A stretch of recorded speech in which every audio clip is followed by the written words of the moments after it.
Hi guys and welcome back to the Mighty Blues. My name is of course Cameron and welcome back today to another live stream. We are back. I do apologise about the lack of content over the last week. We missed the Wolves game, we missed the Manchester City preview.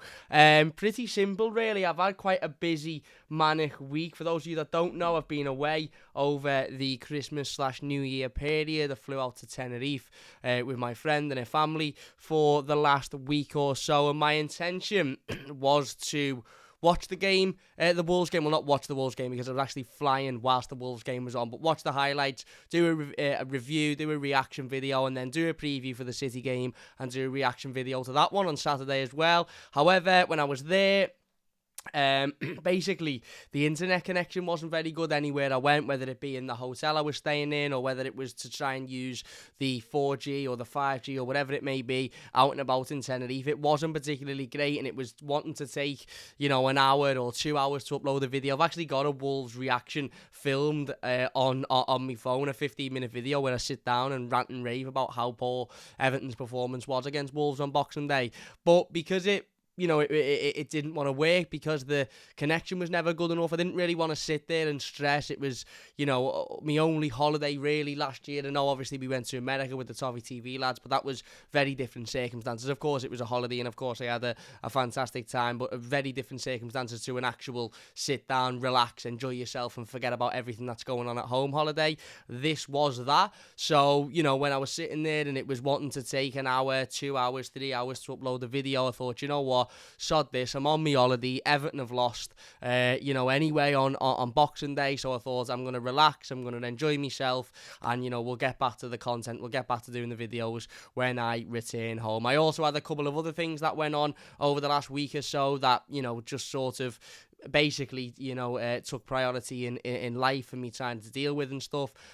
So even Everton become a sort of a side sort of problem, if you like, for me. Never mind, coming on and jumping on and doing videos. I had to sort those things out, as well as try and enjoy my holiday, as well as try and, relax and actually sort of make the most of what I'd gone there to do, and that was to relax and have a week of not worrying about anything really, whether it be Everton or whether it be anything else that is going on in life. So I apologise with that. As I said, my intention was actually to do a couple of videos while I was over there and upload them, but as soon as I saw that the connection was not good enough and that it was going to take a while, and I could just see I was getting stressed, I could just see I was getting to a point where, and I'll be completely honest with you, I recorded the Wolves video, I went to upload it. It said it was going to take an hour and a half to upload.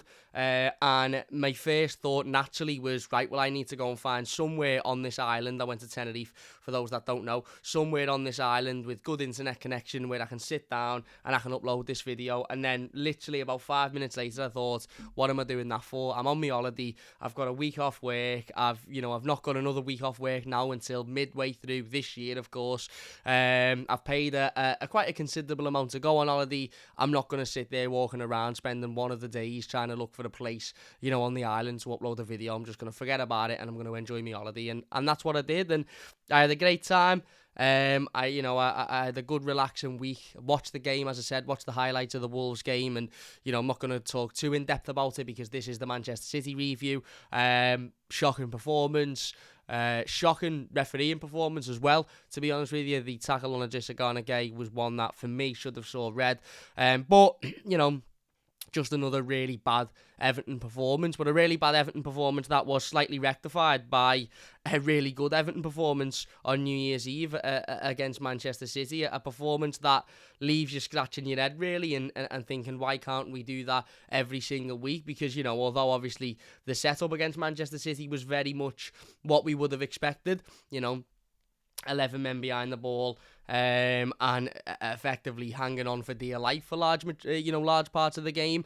It was one that I think, had we adopted the same intensity, I think had we adopted the same fight, the same desire, the same passion, the same willingness to not give up and to not fold over, had we have adopted all of that in many of the previous games this season, certainly the one against Wolves on Boxing Day, I think we'd be sitting here with a lot more points on the board than what we already do have. And it's typical Everton, isn't it, really? It's typical Everton to go and lose twice in 1 week to Bournemouth before the break and make Bournemouth look like Barcelona, a Bournemouth team who aren't particularly great and aren't known for scoring goals. You know, we concede 7 goals to them in a single week, and then we come up against the team that are sat bottom of the table and haven't been able to, you know, buy a win for love nor money, and lose to them on Boxing Day with a last minute, you know, winner and awful defending and some poor managerial decisions, and then go to the champions, a team with, you know, the most prolific striker in world footballing, and go there away from home and manage to, you know, get a point, and a much deserved point as well. And I know if there's any Manchester City fans here, they'll be quick to jump and scream and shout about the fact that Everton sat back and only had 1 shot, and, you know, Manchester City had 1,000,000 shots and we didn't deserve it, and we're the worst team they've ever seen. But I say this constantly, football isn't about entertainment.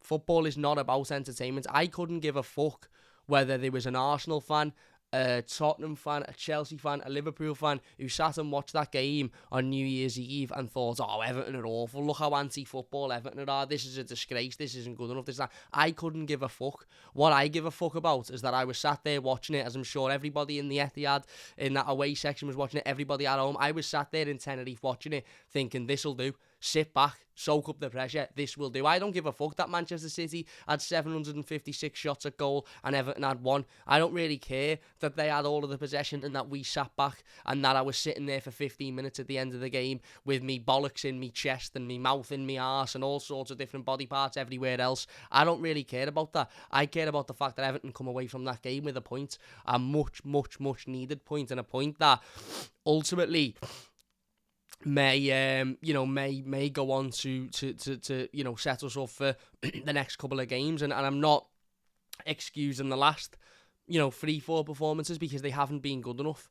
But, you know, we can only really judge the last performance, and that performance against Manchester City is one that we can take confidence from. And ultimately we've gone away to the champions, and we've, you know, gone away to a really, really strong Manchester City team, and we've managed to get something out of that game. And obviously Conor Cody being back in the team is a massive plus point for that, because he was absolutely excellent. His leadership, his desire, his commitment, just everything that Conor Cody brings. He's just an absolute wonderful, wonderful, wonderful footballer. He's a leader, and he's somebody that Everton should be trying desperately hard to tie down on a permanent deal.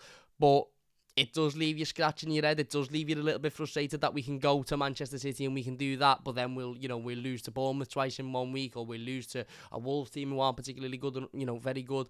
But it, for me, sets us up now going into tomorrow's game against Brighton, where we're looking and we're thinking, right, that we've got to go and win that game. For me, no other result tomorrow other than a win is acceptable. We go out, we win, and all of a sudden the last 2 games against Brighton at home, who were a decent side, doing okay, and Manchester City away, we've taken 4 points from. You know, and we can take a little bit of confidence, go into, you know, middle of January. Hopefully we should have a couple of players in over the next couple of weeks or so, improve the squad, build on the squad, and then, you know, go and hopefully end the season without having any sort of worry or stress or panic like we did last season. But it was a really, really impressive result. And, you know, performance-wise, listen, it was what we expected. Did anybody really expect Frank Lampard to set that Everton team out on Saturday to go out and stand toe-to-toe with Manchester City? Why would we? Why would we go and stand toe-to-toe with Manchester City? Because if we'd have stood toe-to-toe with Manchester City, it would have been 6-0 in the opening 15 minutes, and I'd have been back sitting by a pool. Why would we do that? The only way to approach that game, and that's why the title of this live stream is Frank Got It Spot On, because he did. The only way to approach that game is the way we did. It was the only way it was ever going to work. Ever going to work. And yes, you know, we had a little bit of luck, and you need that in football. You need that in life. Sometimes you need that little bit of smither of luck to take you through, and we did. They hit the post. They had another couple of chances that Jordan Pickford saved, or I think Tarkowski and Cody put a couple of blocks in. But ultimately, Manchester City fans can sit there all they like and saying Everton are negative, it's anti-football, it's this, it's that, it's the other. At the end of the day, their goal was one that was easily avoidable. And by easily avoidable, I mean it was far too easy of a goal to concede. Far too easy of a goal to concede. The football, and I appreciate that these are genuine world-class footballers, 100 million star after 100 million pound star after 100 million pound star. I get that and I appreciate that, but it doesn't mean that the goals were acceptable. It doesn't mean that the goal was one that we sit here and go, oh, you've got to hold your hands up, it was amazing. The goal was very, very, very, very avoidable from the overall build-up play to midfielders not sacking their men to, leaving people like Kevin De Bruyne with all of the time and all of the space in the world. But even just from when it went into Erling Haaland, it's luck. City fans can sit here all they like and talk to us about the luck we had that, they didn't take their chances or whatever. What about the luck they had for their goal? If Jordan Pickford doesn't get a touch on it, and I'm not blaming Jordan Pickford because Jordan Pickford ultimately has, seen a ball come at him on target and tried to save it. And I don't think anybody can sit there and have a go at Jordan Pickford. But if Jordan Pickford doesn't get that touch on it, then Conor Cody clears it off the line. Jordan Pickford's touch takes it away from Conor Cody, who sat on the line ready to clear the ball. So I'm not really hearing anybody talk about that. All I'm hearing is Everton sit back, anti-football, they're so lucky. What about the fact that Erling Haaland's goal could have easily not come about if it wasn't for a slight touch by the goalkeeper, or if Conor Cody was maybe positioned a little bit more to his right? Our goal was an absolute wonderful strike by a footballer that is arguably the most frustrating footballer Everton have had in the last 10-15 years. And I say that because he's got that. He's absolutely got that. The Blues says, Cam, it's not luck, for fuck's sake. We absolutely robbed them. They hit the post as well. And it doesn't go in 99 times 100. They did hit the post. But what I'm saying is their goal had an element of luck in it. And it did. You can't tell me it didn't. It did have an element of luck in it. Because the ball is taken away from Conor Cody by a Jordan Pickford touch. There's 4 Everton players between Erling Haaland and the goal. One of them could have easily been in the right position to clear it. So there's an element of luck. There's an element of luck in our goal. There's an element of luck in everything in life, but there's an element of luck in our goal because I honestly do believe that if Demarai Gray doesn't slip, he doesn't hit it. And that's why I'm saying he's the most frustrating footballer Everton have had in the last 10-15 years, because he's got that in his locker. He's got the ability to do that. We've seen it against Arsenal. The kid's done it twice against Arsenal in the space of 5 minutes. One, he hit the post with a wonderful strike, and a couple of minutes later, he put the ball in the back of the net. He done it against Manchester City. He's got that talent. He's got that ability. He's got that in his locker, but he doesn't show it anywhere near enough. And he had a good game on Saturday, Demarai Gray. And now he's got to follow it up. Now he's got to do it again against Brighton because he's got the talent. But it's the consistency. The reason he cost £1.5 million, the reason he currently sat at Everton isn't because of his talent. Because I would argue naturally, especially in terms of in the ball of goal, he's one of the most talented footballers in the league. Because there's not many forwards in the league that could bury that into the top corner. And you can sit there and say, oh, loads of players have scored goals like that. It was right in the top corner. It come off the bar and in. It was absolutely wonderful. But it's the consistency. Every one of us is sitting here thinking the same thing with Demarai Gray now. Every single one of us, whether you be in this live stream, whether you're watching the YouTube video, whether you were thinking it after the game, we're all sitting here now thinking, when do we see another one of them from Demarai Gray? Are we now going to see the next 3-4 months where he doesn't do anything because he only produces one of them every few months? Or is he going to get a bit of a confidence boost, and are we going to see him taking chances? Are we going to see him having shots? It's an old adage in football, and it sounds so Michael Owen to say, but if you do not shoot, you do not score. And I do firmly believe that if he doesn't take that slip, he doesn't shoot, because he slips, and I think almost instantly in his brain, he's not realised that there's nobody. He still had loads of time and space, by the way. He still could have crossed it. He still could have tried to bring it inside.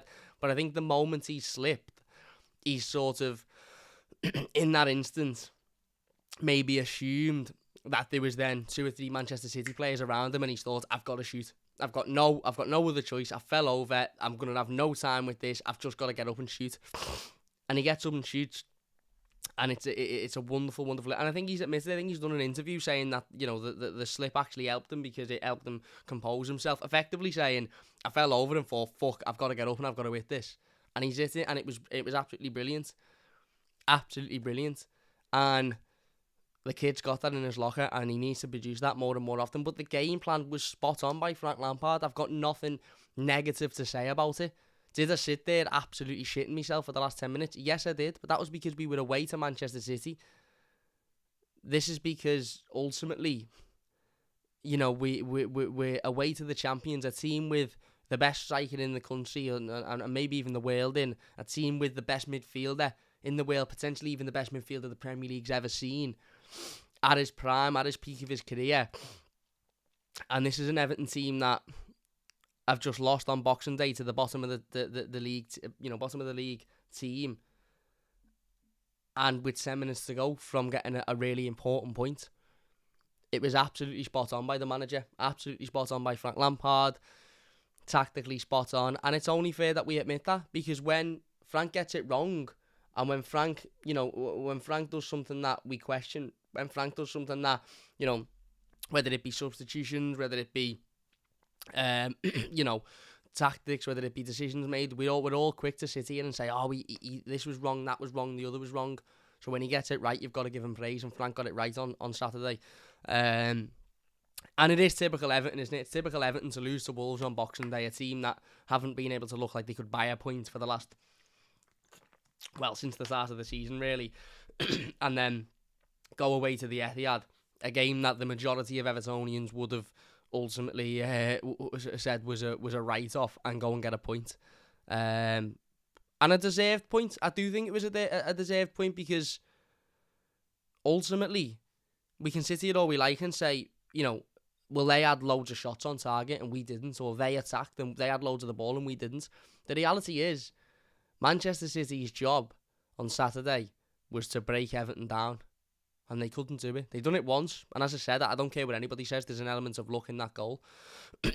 As the Blues says, Everton's goal doesn't happen if City don't let him cut inside. Yeah, but Manchester City's goal doesn't happen if Jordan Pickford doesn't get a touch on the ball. So it's tit for tat, isn't it?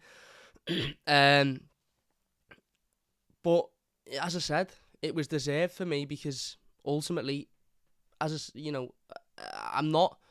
don't subscribe to this whole you've got to go toe to toe with Manchester City. That's what the television wants. That's what Sky want. That's what BT want. That's what all of these people want. They want you to go toe to toe with these teams so they can wipe the floor with you, and they can put the highlights up of Manchester City hit Everton for 9, or Man City unstoppable with 6-0 win. They don't want teams to come and sit back and go, I'll have a go.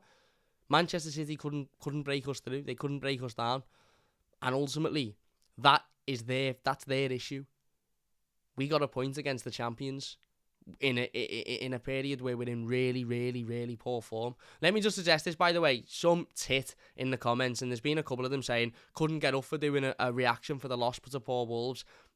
Absolutely not at all, mate. I've got a reaction on my phone from the Wolves game, and I'm going to show you now once I've gone through the myriad of pictures I've got of me on camels and all that. There you go. That is a screenshot of the reaction. It is a 16-minute and 44-second reaction from the Wolves game, but I had nowhere to upload it. I had no connection to upload it, so I didn't upload it, and I'm not going to upload it now because it's completely outdated, and we've already played a game since, and we've got another game tomorrow. So all of this nonsense of couldn't get up for doing a reaction for the get to fuck. I've done a reaction for the... Do you know how many... I've been doing this for 4 years, mate. 4 years. Do you know how many times Everton have lost games of football that I've not wanted to do a reaction for, and I've done a reaction for it? Do you know how many times Everton have broken my heart? The Merseyside derby when Origi scored after Jordan Pickford dropped the ball, I've done a reaction to that. The Burnley game last season when every single one of us sat here and went, that's it, we're down, I've done a reaction to that. The Newcastle game where we conceded twice in 10 seconds after being 2-0 up, I've done a reaction to that. I've done many, many, many reactions on this channel that I've not wanted to do, and I've done because this is my obligation when doing this channel. The Wolves one was the exact same. I did it, I couldn't upload it, and I was on holiday, and I refused to stress myself out over uploading a YouTube video on holiday when I just had for lack of a better phrase, a twat of a year. Personally, a twat of a year. So I wanted to end it with a decent time away from home. So, absolute nonsense. Let me just clear that right now. But yeah, as I said, for me, it was a tactical... I'm not going to say a masterclass by Frank Lampard because I don't want to flip-flop. I don't want to sit here and have a go at him for Wolves and then sit here and say it was a masterclass by Frank for City, but he got it right. And listen, I understand there will be fans of that, people who aren't fans of Frank Lampard who want to see him sacked, who will say, well, he got it right, but there was no other way to go. And I agree with that. I agree that it's not like we're sitting here saying, oh my God, how did Frank ever think of those tactics and that game plan to implement against Manchester City? It was very simple. If you'd have asked me on Friday, Cam, how do Everton set up, it would have been 11 men behind the ball and try and see them out. And if you can break and you can get a goal, then brilliant. If you can't, just don't concede. It's not particularly hard, is it? It's not particularly hard. Jungle is massive, is it? Sam Allardyce ethos, if you don't go toe-to-toe, how on earth are we going to win anything? Are you happy with mediocrity and underperformances? It's all let's have a day out behaviour. That's how it comes across. I want to want things. That's nonsense, mate. That's absolute nonsense. I'm not talking about going toe-to-toe with Wolves. That's sound. Alright, so Jungle is massive. You want to go toe-to-toe with Manchester City. And I'd be sitting here now doing a review of Everton's 6-0 defeat to Manchester City at the Etihad. Is that better than Everton drawing 1-1 with Manchester City? And I don't get it. I don't understand how. For me, forget the ethos. Forget all of that for a second. If Everton were to not go toe-to-toe against Bournemouth or Fulham, or no disrespect to those teams, by the way, or Lincoln in the Cup, then yeah, I'm with you 100%. I get it. We're playing a team that are 15, 20, 30 years ahead of where we are. Simple as that, and I don't care what anybody says they are. At least 20 years ahead of where we are currently. If you want to go toe-to-toe with every one of them, that's sound. We'll get our asses whipped and we'll be in the Championship. And I'm not saying that we won't go down either way this season, because I'm still not convinced. We still need to do a lot in the in the transfer window. But the reality is, we got a point out of a game that realistically none of us thought we'd have got a point out of. Answer me this then, the 74 people watching the chat, and everybody in the comments, everybody watching the YouTube video, answer me this. How many, and be honest, don't say, oh yeah, I thought we'd do alright. Be deadly honest. How many of you, seriously, how many of you genuinely thought on Saturday morning that we'd come away from that game with anything? A point, 3 points, anything. After Wolves, after Bournemouth, after... How many of you genuinely thought, yeah, we'll come away with something here? Just answer in the comments how many. Be honest, I didn't. I thought it'd be about 4 or 5-1. I'll be deadly honest. So how is it a negative? And I'm not sitting here saying they're all forgiven, they're amazing. The boss, Frank's amazing, he's forgiven, he's unbelievable. Tamari Gray's amazing, he's forgiven. I'm not saying that. But I'm judging them on the last performance. And ultimately, the next game is at home against Brighton, a team that are doing okay, but a team that we should be able to go and beat. And we might be sitting here tomorrow having a completely different conversation, because we might have lost to Brighton and the City game becomes irrelevant. So, there you go. Barry says, I thought we'd come away with a slapped arse. Honestly thought we'd lose, says Gamba. There you go. So how is it a negative that we've all sat there thinking we're going to get absolutely a C into here and we've come away with a point? Whether we defended for 90 minutes and they had more possession or not, I don't give a fuck. I do not give a fuck. I've said this before and I'll say it again. You're right, Jungle. It's about winning, mate. And if you were to say to me now, and obviously this is very, very hypothetical and not going to happen, Everton win the league next season, but you win it by scoring one goal in the first 10 minutes of every game, and then you sit back and you defend for 90 for the rest of the 85 plus minutes, and you concede shots but you don't concede goals, you ride your luck, this, that and the other. I don't know if I'd make it through the season because my heart would be in my arse. But if you were to say you are guaranteed to win the league, but that's how you do it, is anybody saying no to that? Even though it might be negative, even though we mightn't be going toe-to-toe with teams? No, you're not. You're right, Jungle. It's about winning. It's about not accepting mediocrity. And instead of going toe-to-toe with City and losing 5-0, we've not gone toe-to-toe with them and got something out of it. So technically, we haven't won because we've drawn, but we've gotten a better outcome than what we would have if we'd gone toe-to-toe with them. So I don't get it. Anyway, I digress. It was a good point. It was a good point against the best team in the country, or certainly one of the best teams in the country. The referee was a disgrace, an absolute disgrace. How Erling Haaland stayed on the pitch is beyond me.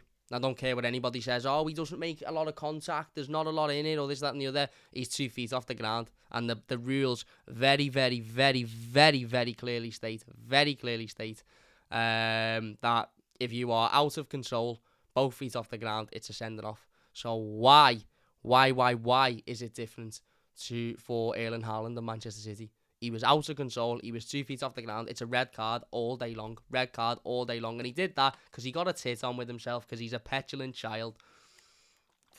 He's a petulant child. And the kid is, don't get me wrong, one of the best footballers in the league. The kid is a wonderful, wonderful, talented striker. And he's a robot when it comes to doing what he does. He's an absolute robot. But he's also a bit of a child, isn't he? Let's be honest. Firstly, thinking he can go toe-to-toe with Ben Godfrey is laughable. Absolutely laughable. The fella will fold him in half.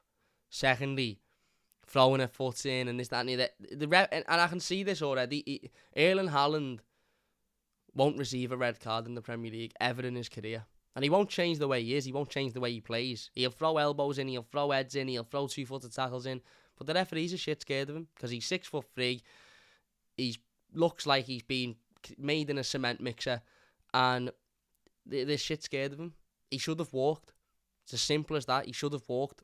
Kevin De Bruyne should have walked. Studs up into the shin of Everton players again. It's as simple as that. They should have walked, the pair of them. And Manchester City might have had 9 men, and what a different outcome that could have been. Because although they're amazing, they're a great team, 2 men less is a task for any team. Any team, no matter how good you are. So... they got away with it. They, and I'll admit, I'll hold my hands, but Everton got away with it. Caught City on a bit of an off day. They missed chances. They hit the post, this, that, and the other. I'll hold my hands up. But City got away with 2 blatant red cards there. Blatant red cards. I've watched them again. But the Erling Haaland one is a disgrace, mate. An absolute... The amount of people I've seen saying, but he doesn't really make contact. He doesn't really make contact, so it's not a sending off because he doesn't really make contact. Stop looking at the point of contact, because if you look at the point of contact, you would say, well, yeah, it's a yellow card because he doesn't really make contact. Look at just a second before the point of contact when he's got both feet in the air and he's out of control. He's out of control. It's as simple as that. Nothing to do with the point of contact. He's out of control. He went into that challenge with one thought process and one thought process only. He only wanted to hurt Mykolenko. Nothing to do with getting the ball. He just wanted to hurt him. How is it not a sending off? How is it not a sending off? Pep Guardiola knew it was a sending off because he fucking slapped his ass at half time and the fella come out in the second half and you didn't fucking know he was there. Disappeared in the second half. Because Guardiola's obviously said, calm down, you fucking tit. You're going to get yourself sent off. And I found it absolutely hilarious. Absolutely hilarious. All about intention, says Jungle. Absolutely. He acted that. It's all about intention. Alan got sent off for intention against Newcastle last year, or the year before last year. It's all about intention. But it's not about intention when it's the top teams, when it's the big teams, when it's Manchester City. It's not about intention, then it's about connection. But if it's Phil Jagielka against Wolves a few years ago, or if it's Alan against Newcastle, or if it's any... I'd sit there with the FA, I'd sit there with the Referee Association, and I would tell them straight to their face, I don't give a fuck. If that's Dominic Calvert-Lewin in the same challenge, he walks. He sees red. It's as simple as that. None of them can deny it. None of them. It's fact. If it's Dominic Calvert-Lewin, he walks. It's as simple as that. Because it was Erling Haaland, he didn't walk. It was a sending off. The fella's a bit of a strange head. He shit himself as soon as Tarkowski ran at him. And I mean literally shit himself. He ran away. So he's this big hard. Oh, look at me. I'll do this to the fans. You shit yourself when Tarkowski ran at you, mate. He should have been sent off. It's as simple as that. Wonderful footballer. But child. Basically child. Yeah. But other than that, I can't really complain. We worked hard. We fought, we battled, we went out there with a game plan, and we managed to execute that game plan exactly how Frank Lampard would have wanted, and I don't think we can sit here and we can ask for much more.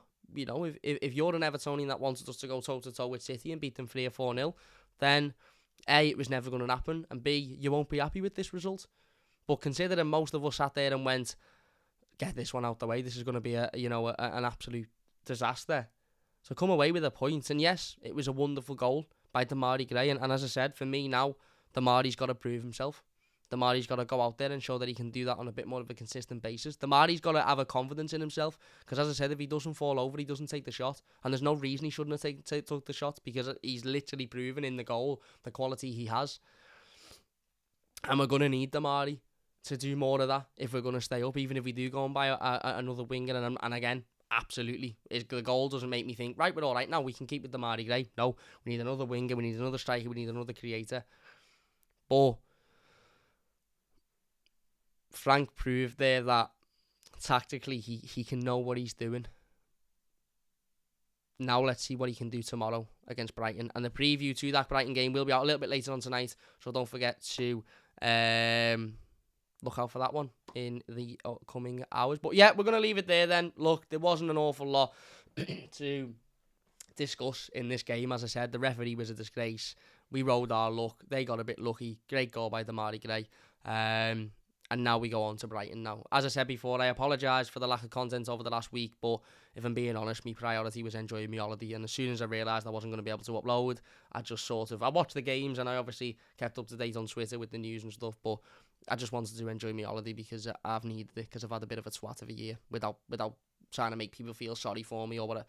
I just needed to go away and enjoy myself. So, yeah, as I said, we'll be back a little bit later on to discuss the Brighton game, so look out for that. If you have enjoyed this one, please hit the like. But massive thanks to everybody for sticking with us as well over the last week. And I've had a couple of people sending me messages asking if I'm okay and why I haven't been uploading and stuff like that. Massive thank you for that as well. I'm completely fine.